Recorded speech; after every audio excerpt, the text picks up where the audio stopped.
Islam secara umum yang ada di Republik itu hanya di tataran spiritualitas atau ritus ya, bahkan muncul mitos. Jadi yang ada di umum di Republik Islam itu adalah ritus dan mitos, mitologi dan ritualitas. Berbicara sholat, puasa dan semua itu mitologi. Nabi itu jadi mitos-mitos. Kemudian pemahaman-pemahaman tentang budaya-budaya yang dibangun para ulama jadi mitos gitu. Mereka membahas, kalau saya sempat heran ketika datang ke Rangkas Bitung, di sana setiap malam Jumat itu bukan baca Quran, tapi baca manaqib Syekh Abdul Qadir Jailani ya, gitu. Isinya itu adalah bahasa sufistik, bahasa majas. Tetapi ketika dipahami oleh awam, umum, itu jadi aneh. Itu yang memunculkan jadi seperti mitos. Ketika misalnya Syekh Abdul Qadir Jailani ketika Pak Betot yang malaikat, ketika ada malaikat pencabut nyawa gitu ya, karena sesuatu hal Syekh Abdul Qadir Jailani kemudian narik tuh, akhirnya tarik tambang gitu ya.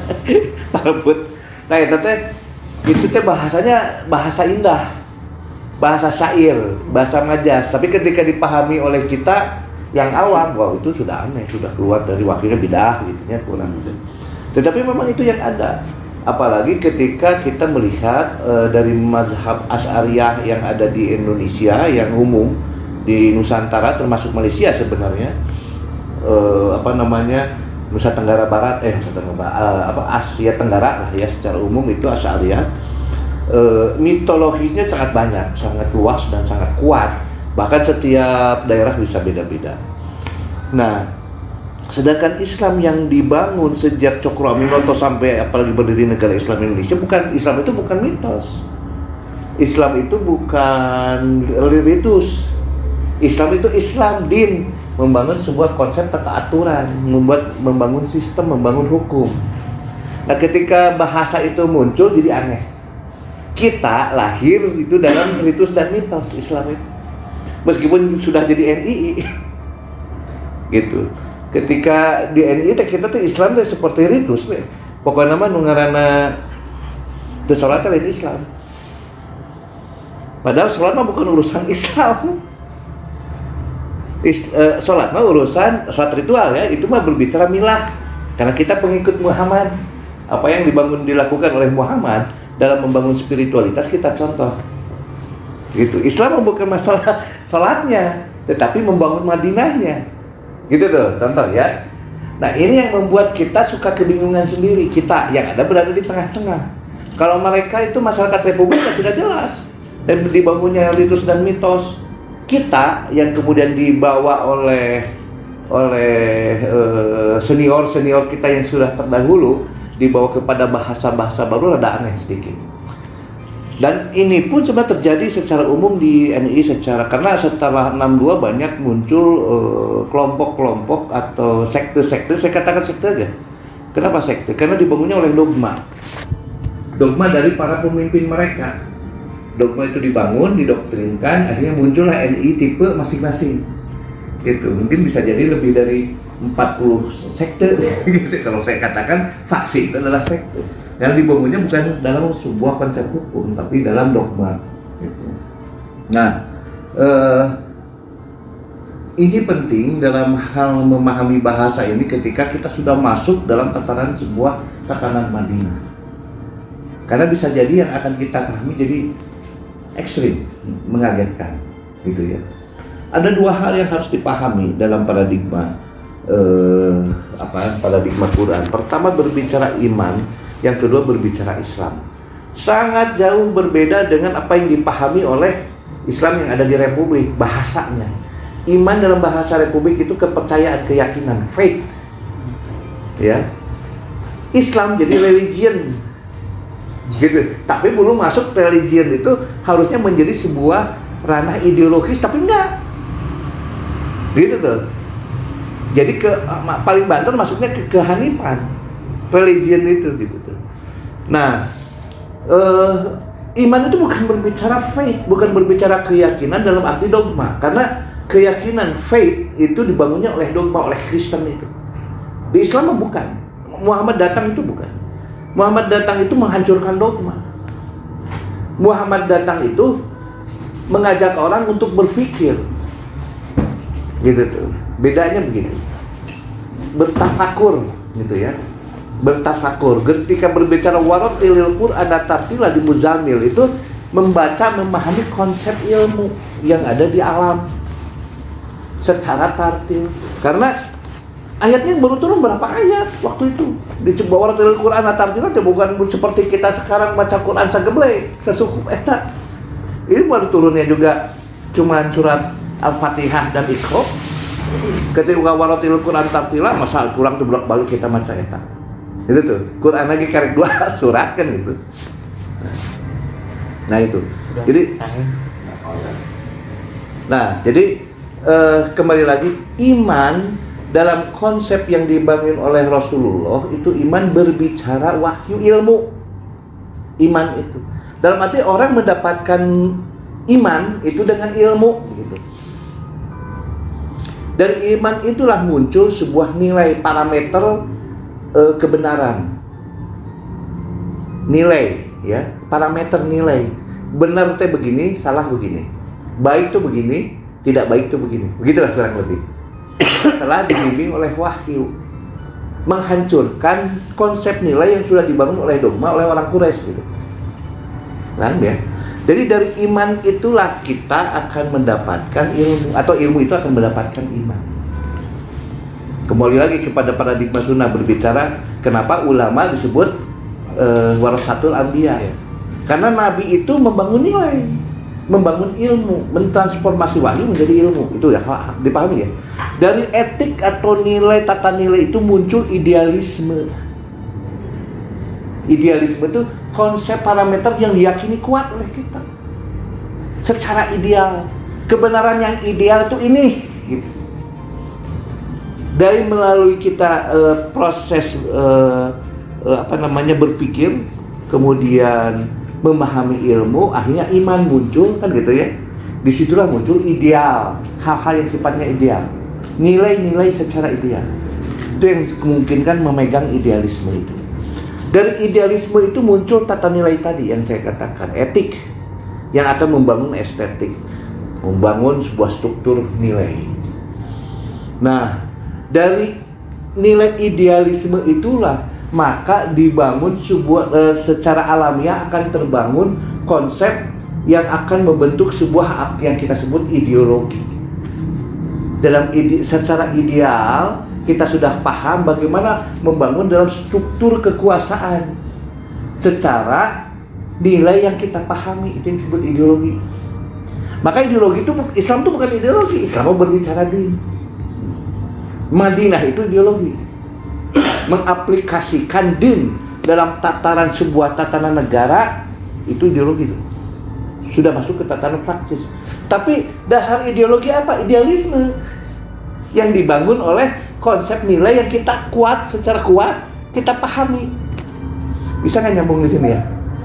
Bisa nggak dipahami di sini hubungannya? Karena ini penting nih. Ya, karena ini penting. Sebelum masuk ke Madinah, prosesi untuk membangun sebuah struktur politik dan hukum secara nyata dan berdaulat penuh tidak bisa muncul secara tiba-tiba. Karena Islam itu tidak dibangun oleh dogma. Dogma itu dengan doktrin itu bisa membangun secara tiba-tiba meskipun orang belum paham. Nggak ngerti main camp itu seperti apa, sebenarnya didoktrinkan oleh Nazi kan gitu, sampai terbentuk sebuah negara yang tidak sesuai dengan ini, habisi. ISIS itu bukan khilafah, manhaj nubuwah menurut saya mah. Itu mah melanjutkan konsep mulkan. Dia membangun sebuah dogma. Yo bahwa ini teh Suriah ini yang terakhir sebagai yang sudah dijanjikan, inilah khilafah yang sudah dijanjikan dan sebagainya. Sehingga orang itu tidak asus berpikir. Di hadisnya itu diterjemahkan atau gimana ya? Dipahamkan, didoktrinkan, terima, ikut, udah selesai. Semua ngikut. Yang keluar dari situ yang tidak sesuai dengan itu, yang menolak itu habisi. Itu konsep mulkan, konsep fasis. Nah, Islam tidak begitu. Islam dibangun oleh Rasulullah sebelum menjadi berwujud Madinah, dibangun dari titik nol ketika orang membangun sebuah konsep ilmu, menetapkan sebuah parameter nilai. Itu yang dilakukan di 5 tahun pertama. Ini penting karena dari nilai ini akan muncul, kalau bahasa adab kan gitu ya, kalau bahasa kita etik gitu kan. Dari etik ini sebuah tata nilai. Tata nilai inilah yang akan membangun nantinya sebuah ideologi, tapi meski dalam bentuk embrio. Itu yang muncul di Darul Arqam, sehingga terbangun sebuah struktur hukum dasar awal yang sangat sederhana, dan itu kemudian diuji coba di Syi'ib dalam wilayah teritorial terbatas. Tampil kan dari nilai idealisme muncul ideologi, muncul sebuah bentuk struktur embrionya, kemudian dibangun struktur hukum sederhana, buktikan sebuah wilayah. Tampil ya. Setelah terbentuk dalam sebuah wilayah yang saya katakan itu sebagai prototipe, baru setelah itu layak dipakai, disebarkan, sehingga membentuk sebuah range of control atau struktur politik yang lebih luas, terbangun dengan struktur hukum yang akan menjadi standar mereka dalam melakukan gerak aplikasi hidup. Itu yang kemudian ada di Aqabah pertama. Sehingga setelah itu, setelah Islam Miraj kan itu ya, maka munculnya integrasi politik masih secara sederhana, personal ya, personal yang sudah struktur hukumnya sudah mulai kuat karena sudah diuji coba, berhasil 3 tahun. Paham ya sini ya?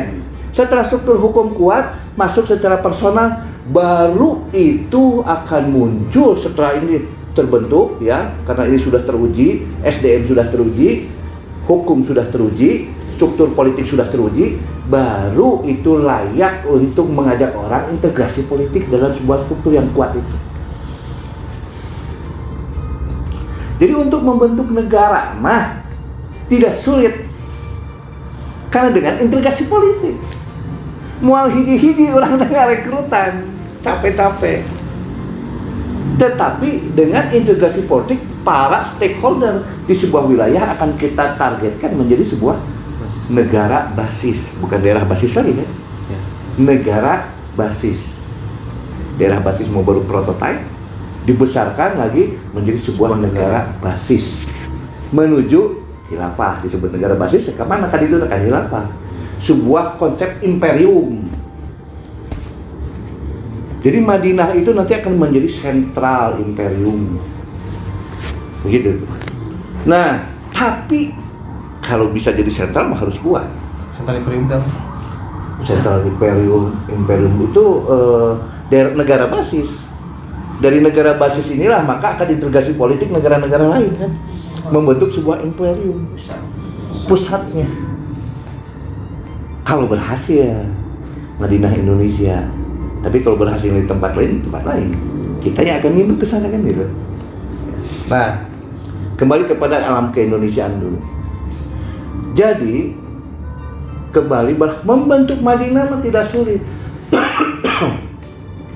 Rasulullah cuma 1 tahun dari Aqabah pertama ke Aqabah 2 ya, sampai kepada hijrah 1 tahun setengah lah mereka. Ya, tidak lama. Tahun ke-12, tahun ke-13 hijrah. Mentok mungkin hitungannya total semua 2 tahun. Tetapi membangun ilmu, mengujinya dan sampai 11 tahun. 5 tahun itu cepat itu. Rasulullah itu membangun konsep parameter nilai itu. 5 tahun pertama cepat. Karl Marx saja gitu ya, sampai dia mati gitu, terlaku konsep nilainya. Digembar-gemborkan mungkin oleh Lenin, oh iya, lumayan ada yang menghibur masa, gitu kan. Walau alam lah, sampai jadi kepada Bolshevik gitu. Itu berapa puluh tahun. Muhammad mah cuma 5 tahun. Syarikat Islam ketika Zeb Bestur pertama dari mulai SI, SDI aja 105 sampai terbentuknya kemudian Madinah, berarti kan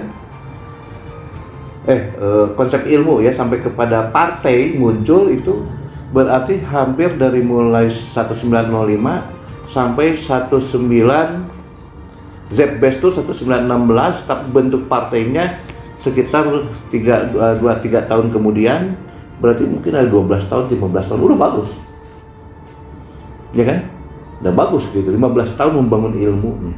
Tetapi proses terus dalam membangun Darul Arqam lama dia, sampai terbentuk daerah basis itu kalau dari hitungan 1920 ya,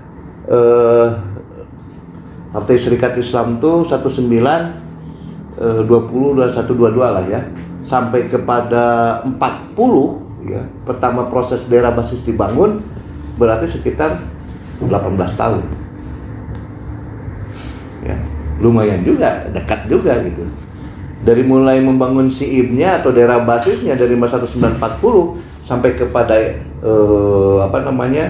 Cisayong, berarti sekitar berapa? 40 sampai 8 tahun ya, 8 tahun. Sampai ada gambaran bikin daerah basis ya, berarti kan sudah ada daerah basisnya gitu, 8 tahun. Kita ini belum berhasil, sudah berapa puluh tahun berkutat di daya 5 tahun pertama karena kegagalan dalam sterilisasi. Malah kita pindah kan, paku, wah, tambah ngaco, tambah lebar. Baru ada inisiatif mau mempersatukan kongres ilmu aja tahun kemarin, udah tahun 2019, dari 2062, bayangkan berapa puluh tahun. Dan ini prosesnya masih terus ya dalam penggodokan. Intinya adalah bukan dilihat dari jumlah waktunya gitu ya, tetapi bagaimana Rasulullah yang akan kita contoh itu membangunnya secara tartil. Dan untuk yang paling penting di sini adalah membangun struktur politik dan struktur hukum dulu yang sangat kuat. Karena wilayah itu dengan integrasi politik. Membangun teritorial itu integrasi politik. Setelah kita kuat dan dinilai, dipercaya oleh semua orang bahwa kita mampu dalam mewujudkan sebuah sistem kekuasaan. Ini yang harus dipahami. Itu satu. Nah, konsep iman dibangun dalam arti tentang ilmu akan menghasilkan 3 struktur kekuasaan nantinya yang terkadar oleh iman ini, yaitu sebagai umatan wasaton, khairu ummah, dan ummah.